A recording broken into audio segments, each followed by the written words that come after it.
Right now, one ancient plant is showing up everywhere in tea shops, on social media, in old herbal books from 1,000 years ago.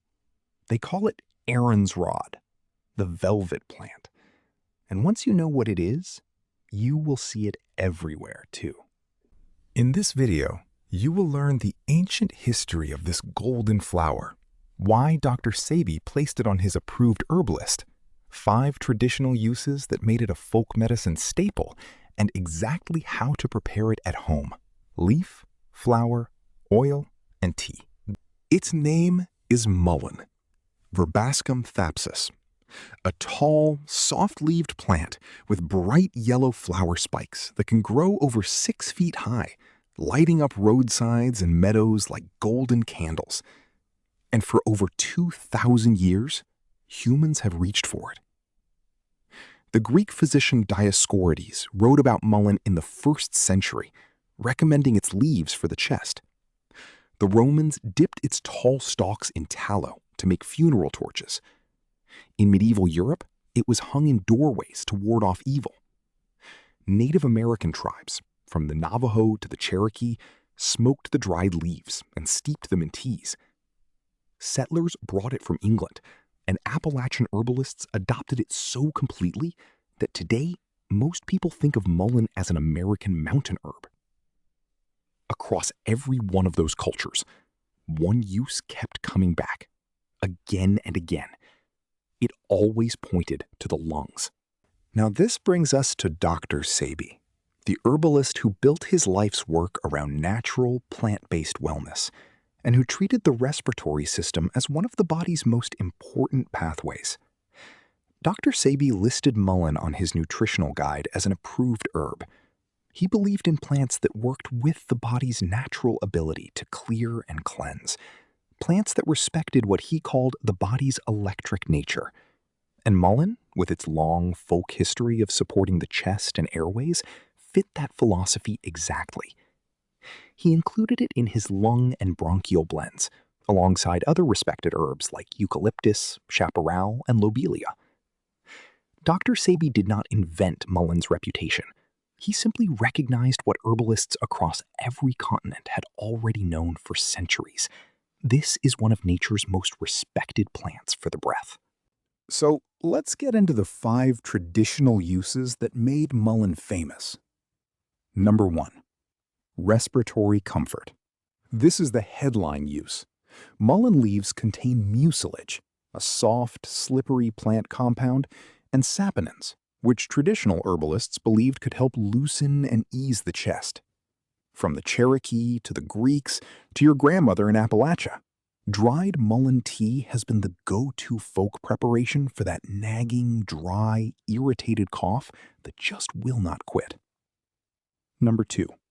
A soothing throat and voice.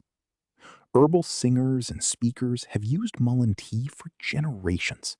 The plant's mucilage coats the throat with a gentle, soft sensation. Many traditional herbalists kept a small jar of mullein leaf in their kitchen for exactly this reason. Thoughtful. Number 3. The ear oil tradition.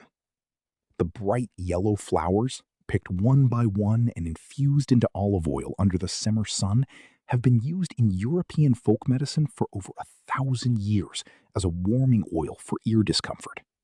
Pediatric herbalists still consider mullein flower oil a household staple. Important note: never use ear oil if the eardrum may be ruptured, and always consult a healthcare provider for ear pain. Number 4. Skin support. The large, fuzzy leaves were used as a folk poultice, pressed against minor scrapes, bruises, and sore muscles. Settlers called the plant cowboy toilet paper and Quaker rouge. Yes, women once rubbed the leaves on their cheeks for a natural blush. Traditional skin uses span centuries. Number 5. A calming evening tea. Less famous, but mullein has been included in old European sleep blends because of its gentle, settling quality. A warm cup before bed pairs beautifully with chamomile or lemon balm in folk traditions. 5 traditional uses. 100% humble golden plant. Now let's talk practical. 4 ways to use mullein at home. Method 1. Leaf tea. Take 1 teaspoon of dried mullein leaf per cup of hot water. Steep 10 to 15 minutes. Here is the critical step. Strain it through a fine cloth or coffee filter. The leaves carry tiny hairs that can irritate the throat if they slip through. 1 to 3 cups per day is the traditional range. Method 2. Flower oil. Fill a clean glass jar loosely with dried mullein flowers. Cover them completely with extra virgin olive oil. Seal and place in a sunny window for 2 to 4 weeks. Strain through cloth. Store in a dark bottle. Use externally only. Method 3. Tincture. A common ratio is 1 part dried mullein to 5 parts vodka. Combine in a jar, shake daily, strain after 4 to 6 weeks. The traditional dose is 20 to 40 drops in water, up to 3 times a day. Method 4. Steam inhalation. Pour boiling water over a handful of dried mullein in a bowl. Drape a towel over your head and breathe the steam for 5 to 10 minutes. A long-standing folk practice for clearing the head and chest. A note on sourcing. Buy organic, wild-crafted mullein from a reputable herb shop. Avoid roadside foraging, since mullein loves polluted ground and absorbs heavy metals from the soil. A few quick safety notes. Always strain your tea well to remove the fine leaf hairs. Skip mullein during pregnancy or breastfeeding. And remember, this video is educational, not medical advice.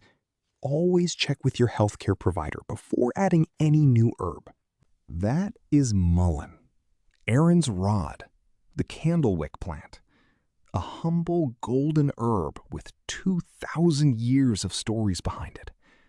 If you want to try high-quality mullein yourself, I have linked my trusted organic source down in the video description. Take a look.